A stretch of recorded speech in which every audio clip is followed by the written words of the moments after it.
ছোট্ট মিষ্টি মেয়েটি দাঁড়িয়ে আছে মায়ের সাথে, মিউ মিউ শব্দ করছে আর বিড়ালের মতোই অদ্ভুত আচরণ করছে। নাম জিজ্ঞেস করলেই মিষ্টি করে জবাব মিউ মিউ। বিড়ালের মতো তার এই অদ্ভুত শব্দ করার ভিডিওটি এখন ছড়িয়ে পড়েছে সামাজিক যোগাযোগ মাধ্যমে। 5 বছরের মুস্তারিন আদ্রিতার এমন আচরণ ঘিরে নেটিজেনদের মধ্যে তৈরি হয়েছে নানা কৌতূহল। তবে ভাইরাল এই দৃশ্যের পেছনে আসল কারণ কি তা নিয়ে আছে চিকিৎসকদের ভিন্ন ব্যাখ্যা। নগদ নিয়ে এলো হার না মানা হার অফার। সর্বনিম্ন 10,000 টাকা রেমিটেন্স নগদে পাঠালে থাকছে স্বর্ণের হার জেতার সুযোগ। ভিডিওতে দেখা যায় 5 বছরের শিশু মুস্তারিন আদ্রিতা অস্বাভাবিক আচরণ করছে এবং বিড়ালের মতো মিউ মিউ শব্দ করছে। দাবি করা হচ্ছে পোষা বিড়ালের আচরের পরই শিশুটির এমন আচরণ। তবে ভিডিওটি ঘিরে যতই আলোচনা হোক, চিকিৎসক বলছেন শিশুটির মধ্যে জলাতঙ্কের কোনো লক্ষণ পাওয়া যায়নি।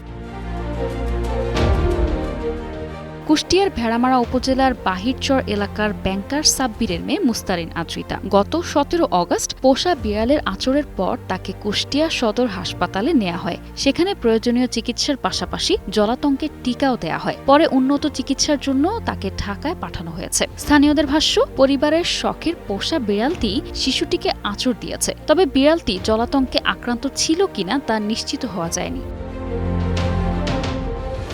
এরই মধ্যে শিশুটির অস্বাভাবিক আচরণের একটি ভিডিও সামাজিক যোগাযোগ মাধ্যমে ছড়িয়ে পড়ে। সেখানে তাকে বিড়ালের মতো শব্দ করতে দেখা যায়। ভিডিওটি ভাইরাল হওয়ার পর ঘটনাটি নিয়ে স্থানীয়দের মধ্যে শুরু হয় নানা আলোচনা ও কৌতূহল। বর্তমানে শিশুটি ঢাকায় একটি হাসপাতালে চিকিৎসাধীন রয়েছে। এদিকে চিকিৎসকরা বলছেন ভিডিওটিতে দেখা আচরণকে জলাতঙ্কের লক্ষণ হিসেবে ধরে নেওয়ার সুযোগ নেই। দেশের জাতীয় একটি দৈনিকের প্রতিবেদনে বলা হয়, কুষ্টিয়া সদর হাসপাতালের আবাসিক medical officer doctor Iqbal Hossain জানান, শিশুটিকে হাসপাতালে আনার পর প্রয়োজনীয় চিকিৎসা ও জলাতঙ্কের টিকা দেয়া হয়েছে। তার মধ্যে জলাতঙ্কের কোনো লক্ষণ পাওয়া যায়নি। ভয়, আতঙ্ক কিংবা মানসিক চাপ থেকেও শিশুর এমন অস্বাভাবিক আচরণ হতে পারে বলে জানান তিনি। ফলে সামাজিক যোগাযোগ মাধ্যমের ভিডিও দেখে আতঙ্কিত না হয়ে চিকিৎসকদের পরামর্শ নেওয়ার আহ্বান জানিয়েছেন সংশ্লিষ্টরা।